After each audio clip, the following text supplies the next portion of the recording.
안녕하세요. 순환할 서재에 오신 걸 환영합니다. 많은 사람들이 말을 잘하는 사람을 부러워합니다. 그런데 여기서 잘한다는 의미가 뭘까요? 청산유수처럼 말을 쏟아내는 사람? 아니면 기가 막히게 남을 웃기는 유머를 가진 사람? 모두 그 기준이 다를 수 있겠지만 저는 말을 예쁘게 하는 사람이라고 생각합니다. 옷맵시가 좋은 사람들이 있듯이 이처럼 말 맵시가 좋은 사람이 있습니다. 이런 사람에겐 왠지 이유 없이 끌리고 신뢰가 가고 기억에 오래 남게 됩니다. 그런데 이 말 맵시가 옷 맵시보다 훨씬 어렵습니다. 눈에 보이지 않기 때문이죠. 말투만 잘 바꿔도 좋은 일들이 쏟아진다고 하는데요. 오늘 이 책을 읽으시면 분명 품격 있는 말맵시를 갖게 되실 겁니다. 그 사람은 말을 참 예쁘게 하더라. 이 책의 저자는 교육 상담 전문가로 수많은 고객과 학부모들을 만나며 대화법과 화술을 익혔는데요. 자신의 성공 요인의 8알은 예쁜 말이었다고 합니다. 말재주가 없어도 대화가 술술 풀리는 기적의 방법. 예쁜 말을 주위에 선물하세요. 반드시 놀라운 일들이 일어날 겁니다. 오늘 우리 소나무 여러분 중 5분께 이 책을 선물해 드리려고 합니다. 고정 댓글 링크로 카페에서 신청해 주시면 되고요. 책을 읽으시고 서평을 남겨주실 분들에 한해서 선물해 드리겠습니다. 그럼 말 매력으로 완성하는 대화의 에티켓 함께 읽어보시죠.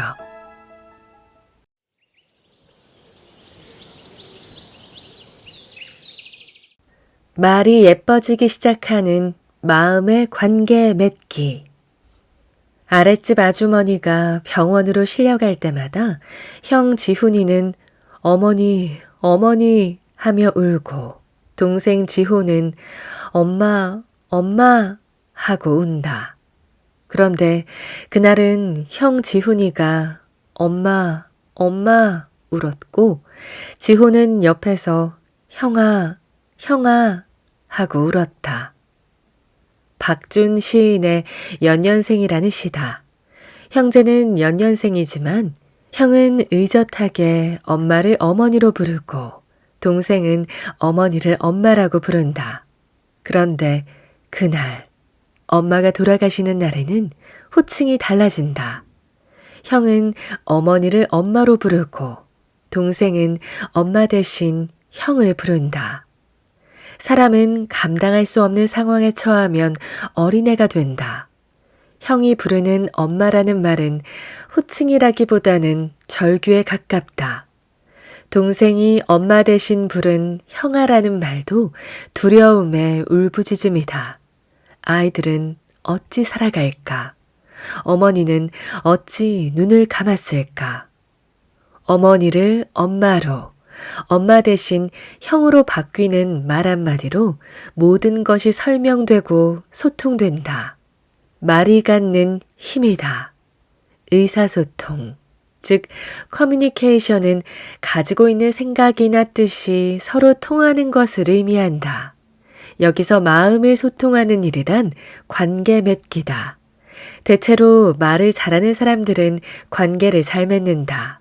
그들은 관계 맺음을 통해 타인의 감정과 상황을 이해하고 그에 알맞은 대화를 이어간다. 마음의 관계 맺음 없이 말만 번지르르한 사람은 오래지 않아 티가 나고 들킨다. 그래서 언어 능력과 소통 능력은 조금 다른 영역이다. 언어 능력은 말 그대로 언어를 구사하고 활용하는 능력이다. 반면 소통 능력은 뜻이 서로 통하여 오해가 없게 하는 능력이다. 즉, 소통 능력은 언어 능력을 갖춘 개인이 구사할 수 있는 보다 상위 개념의 기능이다. 보통 소통 능력이 좋은 사람은 언어 능력도 함께 좋다. 하지만 언어 능력이 좋다고 하여 반드시 소통 능력이 함께 좋은 건 아니다. 오히려 소통 능력 없이 언어 능력만 좋아 말로 상처를 주는 일이 주위에 흔하다. 여보, 나 오늘 진짜 힘들었다. 왜? 무슨 일 있었어? 오늘 회사에서 정말 바쁜 날이었는데 애들이 자꾸 전화 와서 학원에 가기 싫다고 떼를 쓰더라고. 일에 집중할 수 없어서 화를 냈는데 내내 마음이 안 좋더라. 회사 일은 회사 일이고 애들은 그거랑 별개인데 당신이 감정 구분을 못했네. 내가 지금 그 말을 하는 게 아니잖아. 맞잖아. 당신이 오늘은 아마추어 같았네. 그러는 당신이라면 어땠을 것 같은데? 왜 화를 내고 그러냐. 조언을 해줘도 난리야. 어떻게 보면 남편의 말은 하나도 틀린 게 없다. 하지만 분명 소통에는 문제가 있어 보인다. 먼저 상대방의 감정과 상황을 공감해주고 그 다음에 조언을 해줬더라면 이 대화는 더할 나위 없이 좋았을 것이다. 하지만 남편은 소통이 아닌 언어를 나눴다. 이런 대화가 지속되면 대화가 통하지 않는다고 느껴 갈등이 깊어진다. 남편은 대화만 하면 화를 내는 아내가 이해되지 않고 아내는 자기 속도 모르고 교과서 같은 말만 하는 남편이 무정하다. 요즘 유행하는 MBTI에 분석적이고 객관적인 성향을 일컫는 T와 공감적, 인간애적인 성향을 뜻하는 F 구분법이 있다. 다짜고짜 친구에게 나 오늘 너무 속상해서 빵 사 먹었어 라고 이야기했을 때 상대방의 반응을 보는 것이다. 이때 무슨 빵 사 먹었는데? 라고 상황에 집중하면 T 성향, 뭐 때문에 속상했는데? 라며 감정에 집중하면 F 성향이라고 한다. 무엇이 옳고 그름의 문제가 아니다. 상황을 논리적으로 판단하고 정리해주는 능력 또한 아주 중요하다. 다만 누군가와 진심으로 소통하길 원한다면 표면적인 말의 전달을 넘어 그 순간 상대와 마음을 교류한다는 관점으로 접근해야 한다. 최근에는 기업에서 의사소통 능력을 인재의 핵심 역량으로 꼽는다. 기업은 소통을 통해 구성원 간의 갈등 요소를 줄이고 그들 사이의 공감을 높이려고 노력한다. 소통과 공감을 통해 팀워크를 높이는 것이 생산성 향상과 깊은 관계가 있음이 밝혀지고 있기 때문이다. 소통의 중심인 관계 맺기는 어떻게 가능할까?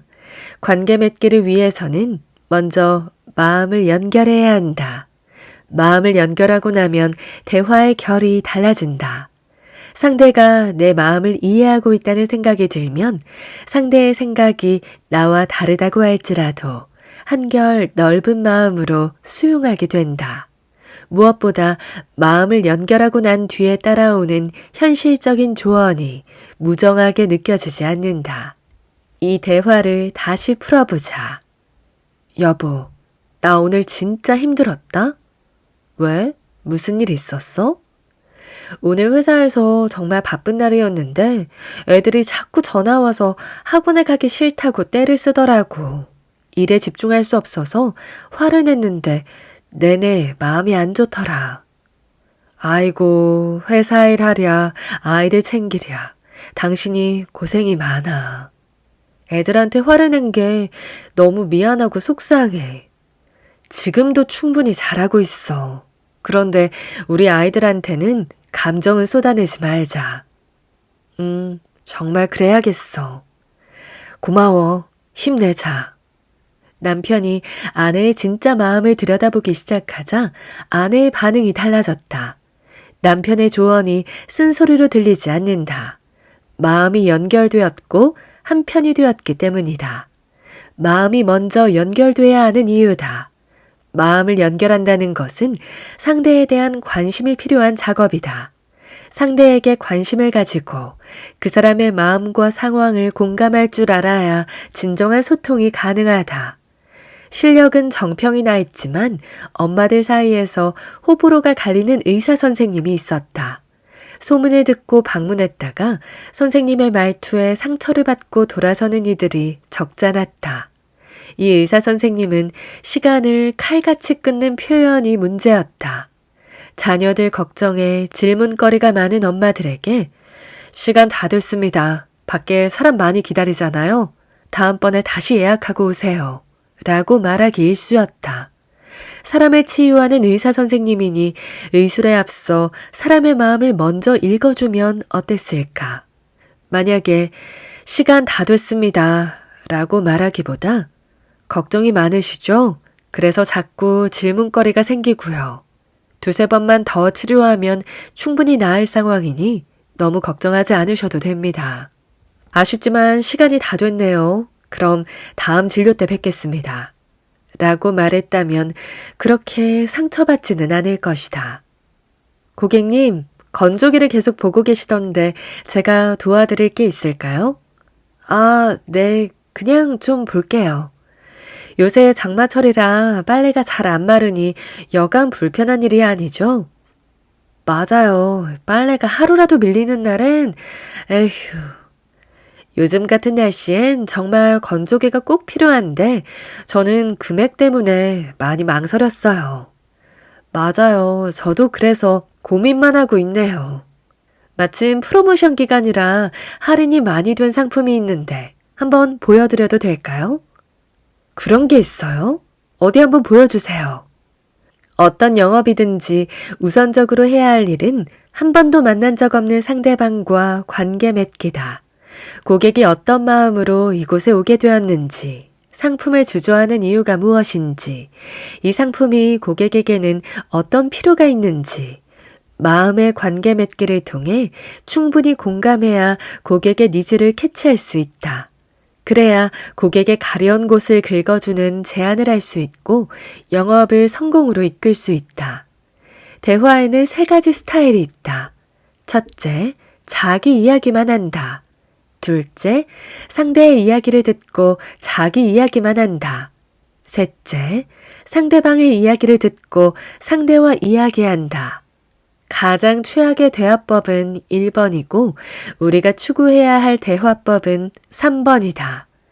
3번의 대화법을 하려면 사람의 마음을 움직이고 따뜻하게 하는 진심이 필요하다. 그러기 위해서는 잘 들어야 하고 잘 느껴야 한다. 말만 통하는 게 아니라 마음이 통해야 한다. 그래야 비로소 깊은 대화가 가능하다. 삶에 정답이 있을 수 있을까? 옳다고 생각하는 내 기준도 다른 사람의 시각에서는 그럴 수 있다. 그러니 먼저 나의 마음을 열고 그들의 상황과 기분을 이해하려고 노력하자. 마음의 관계 맺음 없이 말만 번지르르한 달변가가 아닌 마음으로 소통하는 사람이 되길 바란다. 그러면 대화 때문에 고민할 필요가 없다. 말투 하나 바꿨을 뿐인데 좋은 일들이 쏟아졌다. 같은 말이라도 하는 사람에 따라 결과가 달라진다. 말을 잘하고 못하고의 차이보다는 말투의 차이가 크다. 어떤 사람의 말은 들을수록 상처가 된다. 반면 어떤 사람의 말은 들을수록 빠져들게 된다. 우리는 상대방의 말투로 그 사람이 어떤 사람인지 미루어 짐작한다. 말투는 정작 자신은 잘 모르는데 타인은 잘 안다. 누구에게나 특유의 말투가 있다.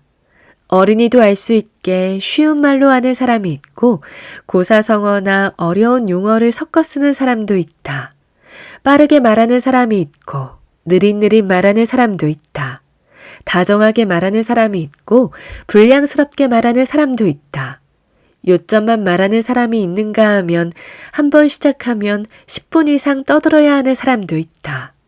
싫은 것을 분명히 말하는 사람이 있고 말끝을 흐리는 사람도 있다.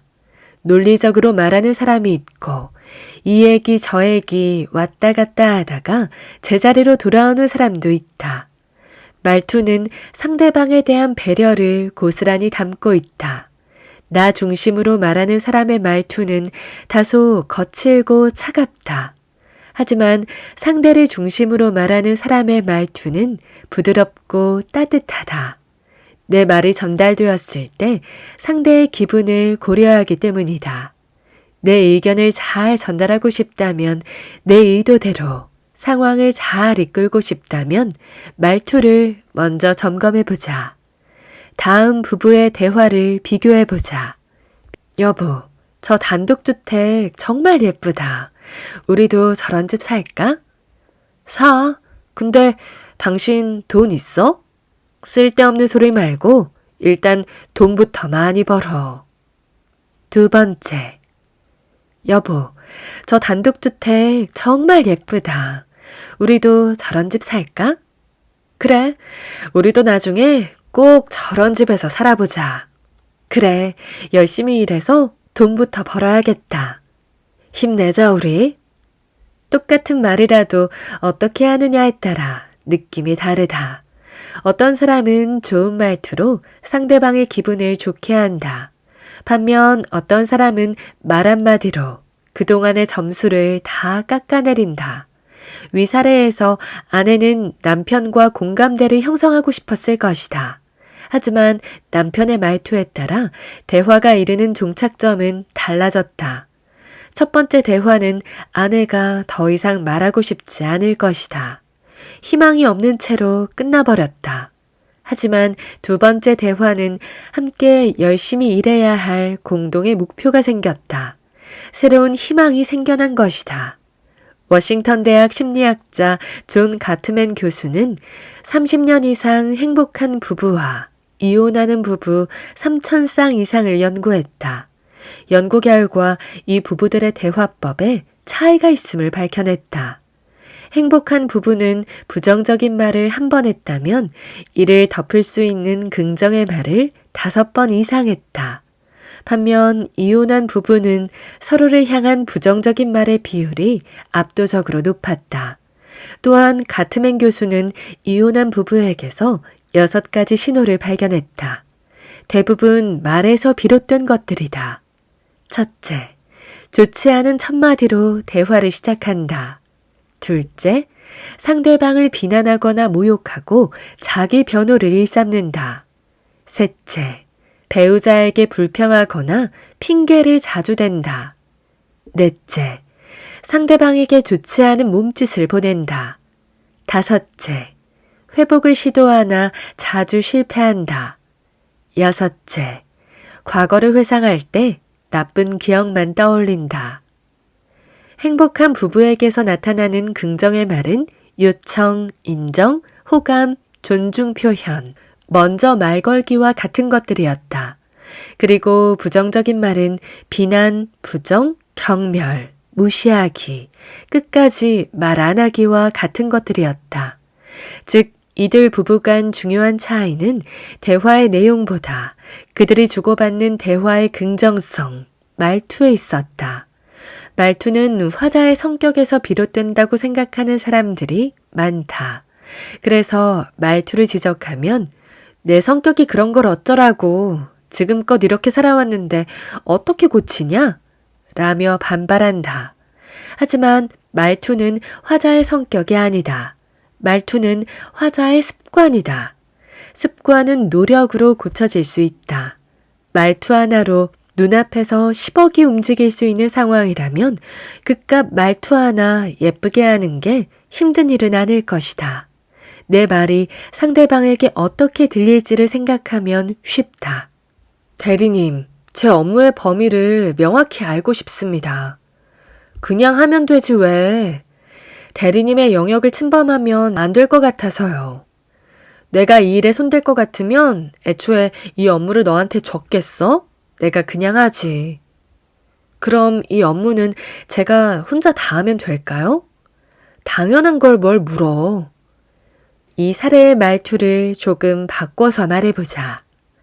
대리님, 제 업무의 범위를 명확히 알고 싶습니다. 업무의 범위를 명확히 하고 싶은 이유가 있나? 네, 대리님의 영역을 침범하면 안 될 것 같아서요. 이 업무는 나나 씨에게 주어진 일이야. 어려운 점이 있다면 나에게 도움을 요청하면 돼. 네, 그럼 온전히 제 업무라고 생각하고 최선을 다해보겠습니다. 그래, 수고해줘. 상사의 말투에 따라 사원의 업무를 향한 사기에는 많은 차이가 있다. 말로 천냥빚을 갚는가 하면 새치혀로 사람을 죽인다. 말은 어떻게 전달되느냐에 따라 전혀 다른 결과를 가져올 수 있다. 말은 그 내용보다 말투에 의해 결과가 좌우되는 경우가 많다. 그러니 예쁘게 말하도록 노력하자. 집을 매수하려는 A의 사례다. A는 몇몇 집을 돌아보며 꼼꼼히 비교하는 중이었다. 그러던 중 첫눈에 마음을 확 뺏긴 집이 있었다. 집 관리를 잘해놓아서 수리할 것도 별로 없어 보였고 집 근처 인프라도 잘 구성되어 있었다. 단 한 가지 주저하게 되는 점이 있다면 시세보다 2천만 원 비싼 가격이었다. A는 매매 가격을 협상해 줄 수 있는지 매도인의 의향을 물었다. 그러자 매도인은 대답했다. 살다 보면 주변 시세보다 2천만 원이 비싼 이유를 알게 되실 거예요. 몇몇 집을 이미 비교해 보셔서 아시겠지만 위치나 집 상태가 좋아서 2천만 원 이상의 값을 해요. 무엇보다 이 집은 복이 많은 집이에요. 저는 이 집에 이사 와서 사업이 번창하기 시작했어요. 그리고 그렇게 안 생기던 아이도 가졌답니다. 아마 사장님도 이 집에서 돈 많이 버시고 좋은 일이 많이 생기실 거예요. 주저하던 A는 마음이 사르르 녹는 듯 했다. 그리고 기분 좋게 그 집을 매수했다. 매도인은 예쁜 말로 2천만 원을 벌었고 매수인은 기분 좋게 2천만 원을 기꺼이 지불했다. 같은 말이라도 어떤 방식으로 말하느냐에 따라 듣는 사람의 기분은 달라진다. 그래서 때로는 말투 하나 바꿨을 뿐인데 정해진 결과가 바뀌기도 한다. 욕을 퍼부을 마음으로 전화를 건 민원인의 마음을 돌릴 수도 있고 어느 정도 결론을 내린 클라이언트의 결정을 내 의도대로 흔들 수도 있다. 평소에 영업을 잘하는 사람 혹은 말을 잘하는 사람을 떠올려 보자. 그 사람의 말투가 어떠한가? 자기가 하고 싶은 말을 편한 대로 내뱉는 사람인가? 그렇지 않을 것이다. 상대의 마음을 흔드는 사람들의 말투는 들을수록 기분 좋다. 그들은 본인이 하고 싶은 말을 다 하는 것 같은데도 기분 나쁘지 않다. 예쁘게 말하고 싶고 말투를 바꾸고 싶은데 방법을 모른다면 다음의 사항들을 염두에 두고 말해보자. 첫째, 상대의 말끝을 자르지 않는다. 둘째, 대화의 결론을 단정짓지 않는다. 셋째, 상대를 평가하기보다는 인정한다. 넷째, 같은 표현이라면 조금 더 예쁜 표현을 사용한다. 다섯째, 화난 상태에서는 최대한 말을 줄인다. 여섯째, 내 생각이 옳다는 아집을 버린다. 일곱째, 비난, 야유와 같은 부정적인 리액션은 하지 않는다.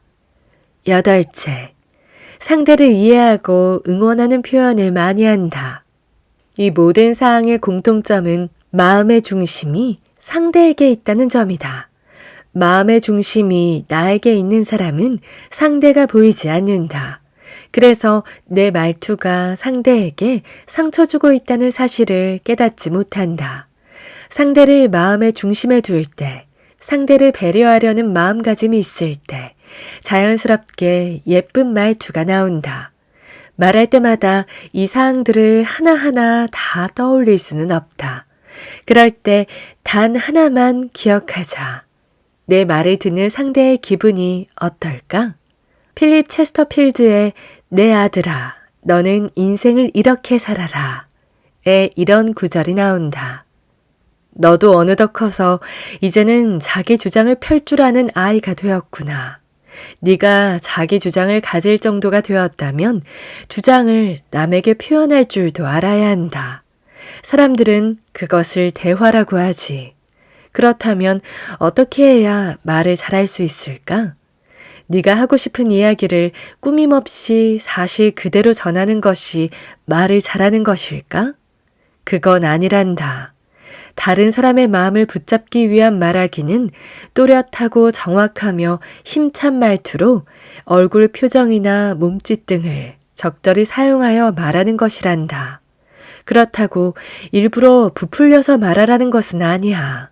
단지 말을 듣는 사람이 쉽게 이해하고 네 말에 집중할 수 있도록 하는 것이 중요하단다. 책을 읽다가 좋은 말이 나오면 그것을 기억해 두었다가 대화에 이용하는 것도 좋은 말하기 방법이란다. 이때 그 말을 그대로 이용하기보다는 너만의 말투로 바꾸어 말해야 한단다. 그래야 진짜 자기만의 말하기 방법이 될 테니까. 할 말은 하되 상대가 기분 나쁘지 않게 말하는 사람들을 본 적이 있을 것이다. 그 사람들의 말투를 상기해보자. 화내지 않고 조곤조곤 말한다. 그리고 상대를 배려한 단어를 사용한다. 말투는 사용하는 단어에 따라서도 달라진다. 예쁜 단어를 사용하는 사람의 말투가 거칠 수 없다. 무례한 말하기 5종 세트. 오은영 리포트 결혼지옥이라는 TV 프로그램에서는 위기에 놓인 부부들의 사연이 방송된다. 방송을 시청하다 보면 부부들이 서로에게 참 상처 주는 말을 많이 하는구나 라는 생각이 든다.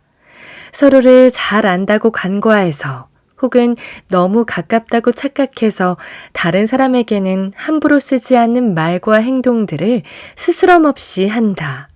그것이 결국 부부를 파국에 이르게 한다. 오은영 박사는 그때마다 하는 말이 있다. 그 당시 남편에게 느꼈던 마음이 뭐였어요? 그 마음 그대로를 그냥 말씀하세요. 돌려 말하지 마세요. 느꼈던 마음은 하나인데 말이 나가는 방향과 모양에 따라 관계가 달라진다. 그리고 되돌아오는 말 모양새에 따라 그 다음 말이 또 달라진다.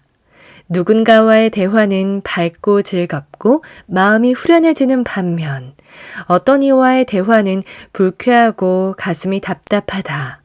불쾌하고 답답한 대화를 지속하고 싶은 사람은 없다. 문제는 이런 사람들은 자신이 다른 사람을 힘들게 하고 있다는 사실조차 모른다는 것이다. 모르기에 개선의 여지가 없다. 무례한 대화로 상대방을 불쾌하게 하는 유형을 살펴보자. 만약 자신이 이런 유형에 속한다면 지금까지의 잘못된 대화 방식을 성장할 수 있는 기회로 삼아보자. 잘못된 것을 알았을 때 그것에 반응하는 당신의 태도만큼은 스스로 조종할 수 있다. 그것이 당신을 컨트롤할 수 있는 유일한 방법이다. 첫째, 말 자르기. 말 자르기는 대화 도중 상대방의 말을 툭 자르고 들어가는 경우를 말한다. 자기 생각과 주장이 강한 사람들이다. 타인의 이야기를 끝까지 듣지도 않고 타인의 생각을 유추해서 단정지어버린다. 말 자르기를 당한 사람은 무시당한 느낌을 받는다. 나 오늘 너무 속상했어. 왜? 어젯밤 꿈이 뒤숭숭하더니 오늘 하루 종일 일이 막 꼬이더라고. 어젯밤 꿈에 있잖아. 그래서 하고 싶은 말이 뭔데? 핵심만 말해. 어? 나 어젯밤에 혼자 산책하다가 넘어졌는데 너무 심하게 다쳤어. 바쁘다. 나중에 이야기하자. 둘째, 말 돌리기. 말 돌리기는 하여튼 알겠고 그건 어떻게 됐어? 와 같이 문장을 전환하는 대화법을 말한다. 말 돌리기는 의도적이다. 대답하기 난처하거나 또는 그런 상황이 예상될 때 엉뚱한 얘기를 꺼내 대화 주제를 바꾸는 화술이다. 자기가 잘못하거나 틀린 부분은 어물쩍 넘어가고 괜히 다른 걸로 화제를 돌린다. 주로 불리하거나 불편할 때 사용되는 대화법으로 매우 자기중심적이고 비겁한 대화법이다. 말 돌리기를 하는 사람과 대화하면 무시당하는 느낌을 지울 수 없다. 당신 어제 어디서 그렇게 술을 마신 거야? 사무실 사람들이랑 마셨어. 새벽까지 그렇게 술 마시면 다음날 일은 돼? 내가 알아서 할게. 근데 어제 그 일은 어떻게 됐는데? 내 말 아직 안 끝났거든? 알겠다고. 어제 그 일부터 이야기해봐. 너는 약속 시간에 항상 10분씩 지각하더라. 내가 그랬나? 약속 시간 전에 도착하게 미리 좀 출발해. 야, 그건 그렇고 내가 오는 길에 누굴 만났는지 알아? 야, 내 이야기 안 끝났거든? 알겠다고 일단 내 이야기 좀 들어봐. 셋째, 말 바꾸기. 말 바꾸기는 내가 언제? 난 그런 적 없는데? 네가 잘못 알아들은 거야. 와 같이 자신이 유리한 방향으로 금세 말을 바꾸는 비겁한 화수를 말한다. 어린아이들의 말싸움처럼 들리는 이런 대화가 어른들의 대화에서도 흔하다. 부정하고 싶겠지만 당신도 이런 종류의 대화를 종종 하고 있다. 나는 기억이 없다 하더라도 상대가 그렇다면 거짓말은 아닐 것이다. 그럴 때 기억을 더듬어 보려는 신용이라도 하자. 그러면 상대가 느끼는 불쾌함이 조금은 낮아질 것이다. 네가 아까 나보고 그렇게 말했잖아. 내가 언제? 아까 그랬잖아. 그래서 내가 민지한테도 그렇게 말했단 말이야. 책임져. 몇 시, 몇 분, 몇 초. 네가 잘못 들었겠지. 야, 너랑 이제 말 안 해. 유치한가? 그렇다면 이 대화를 어른 버전으로 바꿔 말해보자. 지난번에 말했듯이 나 이번 주에 워크숍 있어. 주말에 애들 좀 봐줘. 무슨 말인데? 갑자기 이런 말 하면 어떻게 하라고. 갑자기가 아니라 지난주에 내가 말했잖아. 내가 당신 일정 물어보고 그때 당신이 아무 일 없다고 알겠다고 했잖아. 내가 언제? 난 그런 적 없는데? 당신이 잘못 알아들었겠지. 넷째, 말문 막기. 말문 막기란 상대와 말을 주고받는 게 아니라 일방적으로 단절시키는 대화법을 말한다. 그만해 됐어. 그 얘기 한 번만 더 들으면 100번이다. 와 같은 식이다. 의사소통이란 서로 간의 말의 흐름을 의미하는데 이런 종류의 대화는 중간에 벽을 세워서 말의 흐름을 막아버린다. 대화에서 한쪽의 말문 막기는 자연스럽게 싸움으로 흘러가 버린다. 말문 막기를 자주 하는 대화는 관계의 발전이 있을 수 없다. 말문을 막는다는 건 본인이 듣고 싶은 말만 듣겠다는 심보다. 이런 대화는 소통하는 대화가 아니라 일방적인 통보와 수용의 대화밖에는 될 수 없다. 나는 당신이 아이들한테 제발 윽박 지르지 않고 부드럽게 말해주면 좋겠어. 태어나길 이렇게 태어난 걸 어쩌란 말인데. 애들도 아빠랑 얘기하기 무서워하잖아. 좀 부드럽게 말해주면 안 돼? 됐다. 그만해라. 아니, 그만할 문제가 아니라 그만하라고 했잖아. 듣기 싫다니까. 다섯째, 말꼬리 잡기. 사람이 말하다 보면 모든 단어를 엄선해서 쓸 수 없다. 말하다 보면 실수할 수 있고 적절치 않은 단어를 사용할 수도 있다. 그런데 상대의 말을 듣다가 귀에 거슬리는 단어 하나를 가지고 계속 늘어지는 사람들이 있다. 그렇게 되면 그 대화는 산으로 간다. 원래 전달하고자 했던 의도는 방향을 잃어버리고 단어에만 꽂힌 이상한 대화를 나누게 된다. 말꼬리 잡기는 이야기의 본질을 흐리게 한다. 그 말꼬리의 오해를 바로잡기 위해 이야기의 흐름이 다른 방향으로 새버리고 결국은 원래 하고자 했던 말의 방향과 본질과는 전혀 다른 쪽으로 에너지를 쏟게 된다. 나는 솔로라는 프로그램에서 인상 깊었던 한 커플의 대화를 소개하고 싶다. 술은 어떤 주종을 좋아하세요? 와인, 소주, 맥주? 뭐 그냥 다요. 저는 어느 순간 술을 조절해야겠다는 생각이 들더라고요. 제가 감히 A씨처럼 파란만장한 삶은 아니었지만 그래도 뭐라고요? 파란만장요? 아니 그 말을 하려는 게 아니고요. 다들 나를 그렇게 보는 거예요? 파란만장이라니요. 아니 그런 의미가 아니라요. 진짜 구질구질하고 비참하네요. 선생님, 지금 우리 애가 집에서 학원 홈페이지에 숙제를 올리는데 업로드가 안 된다고 난리예요. 제가 컴퓨터 상태를 한번 봐드릴게요. 컴퓨터 상태가 문제였던 분들이 계시거든요. 그럼 우리 집 컴퓨터가 문제란 이야기예요, 지금? 아니요, 어머니. 컴퓨터가 문제가 있다는 이야기가 아니라 몇몇 경우에 그런 경우가 있어서 확인을 한번 해드리겠다는 거예요. 그게 그 말이잖아요, 지금. 무례한 말하기 5종 세트는 말 자르기, 말 돌리기, 말 바꾸기, 말문 막기, 말꼬리 잡기다. 이 중 나도 모르게 사용하고 있던 대화법은 없는가? 사례를 살펴보면 생각보다 우리 주변에서 흔히 볼 수 있는 대화라는 생각이 들 것이다. 나도 모르게 상대에게 불쾌감을 주는 대화를 하고 있지는 않았는지 스스로를 돌아보자. 하나를 얘기했으면 둘을 듣고 셋은 맞장구. 우스개 이야기가 하나 있다. 어떤 한국 사람이 미국으로 이민을 가서 여러 어려움을 겪다가 갖게 된 직업이 심리 상담사라고 한다.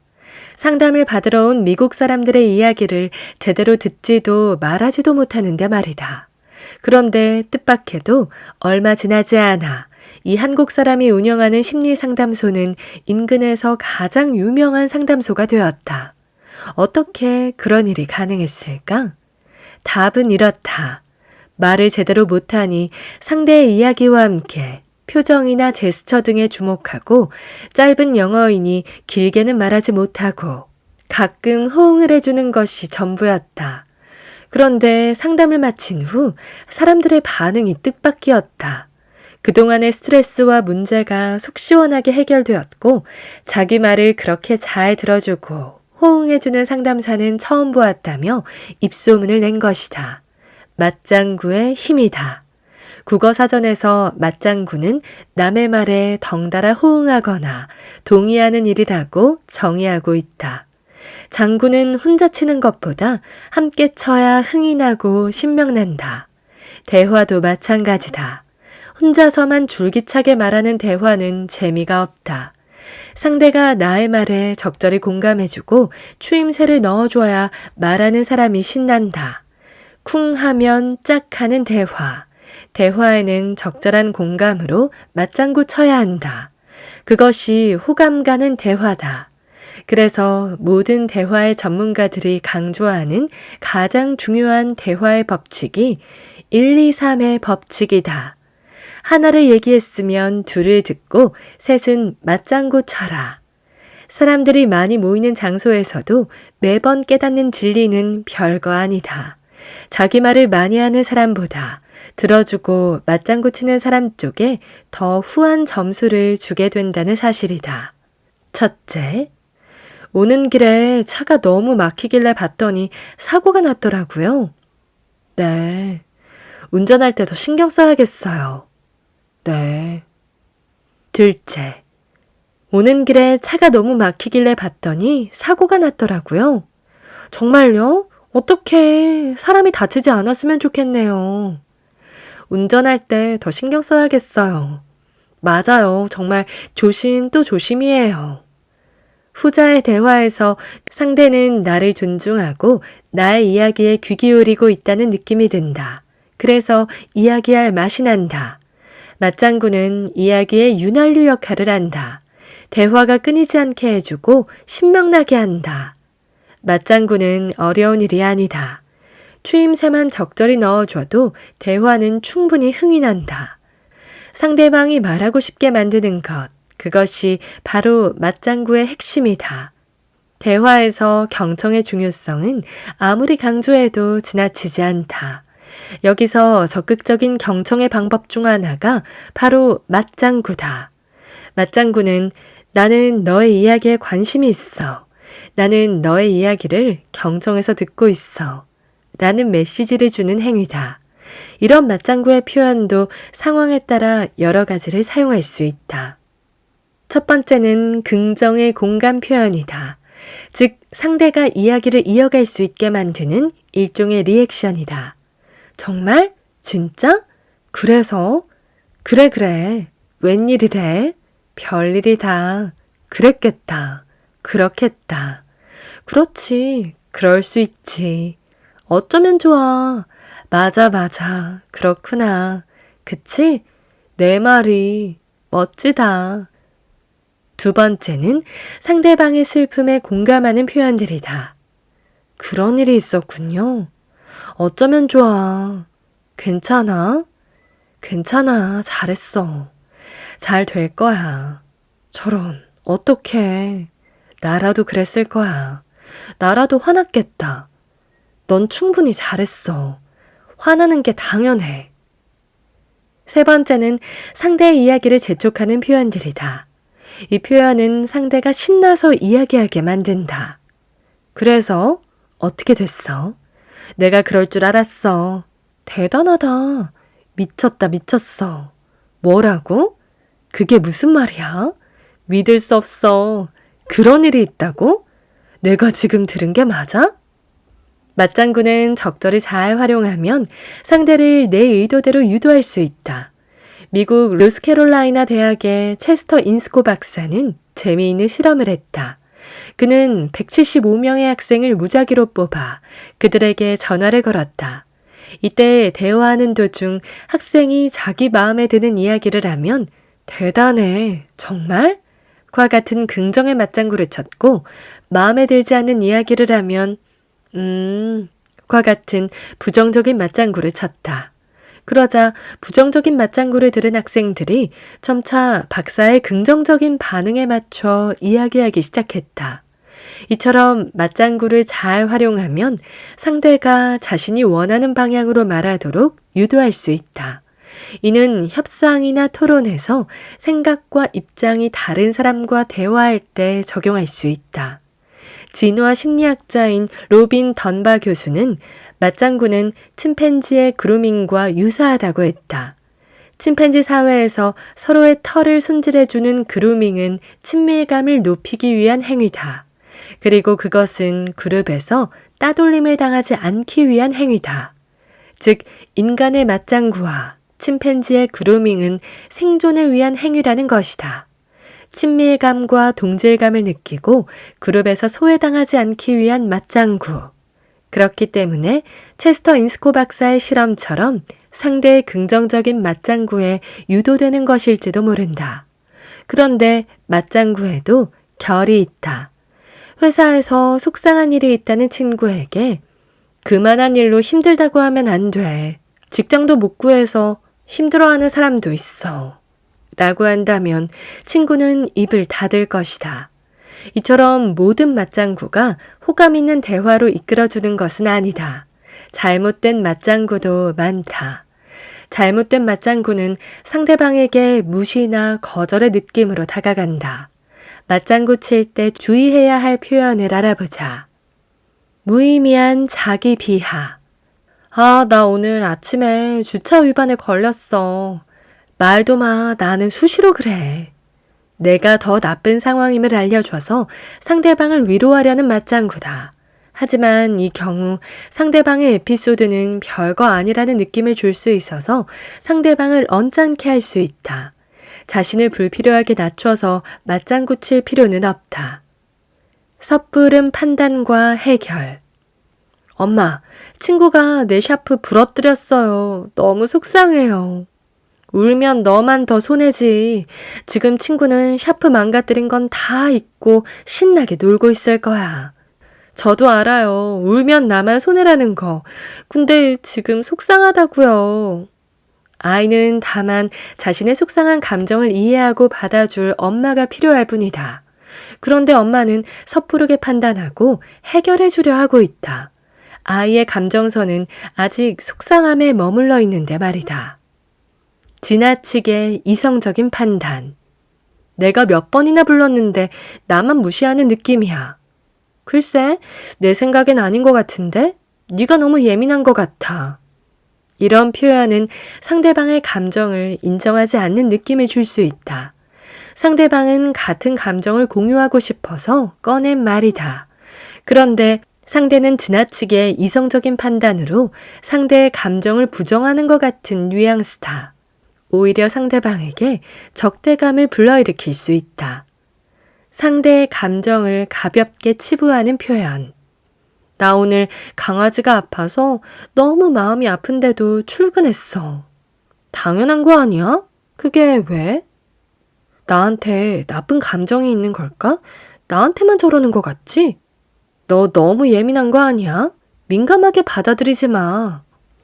이런 말들은 상대방의 감정을 가볍게 치부하는 것처럼 들릴 수 있다. 또는 상대방이 지나치게 감정적인 사람인 것 같은 느낌을 준다. 설령 나와 생각이 다를지라도 그 사람의 감정선을 따라가 주는 것이 중요하다. 모든 맞장구가 다 좋은 것은 아니다. 맞장구를 사용할 때는 상대방의 감정을 존중하고 공감하는 톤으로 표현해야 한다. 맞장구는 대화의 날개를 달아주기 위함이지 상대방의 이야기에 판단과 조언을 건네기 위함이 아니다. 맞장구를 활용할 때는 그저 상대방의 감정에 머물러 있어주면 된다. 신나면 신나는 대로, 속상하면 속상한 대로, 화나면 화나는 대로, 그 감정 그대로를 따라 반응해주면 된다. 상대방의 감정과 그 순간 함께하는 것이다. 맞장구는 기술이 필요하지 않다. 그저 감정에 어울리는 추임새만 함께 맞추면 된다.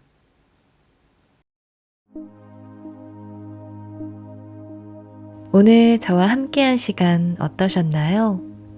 편안한 시간이 되었길 바라며 또 들러주시길 기다리겠습니다.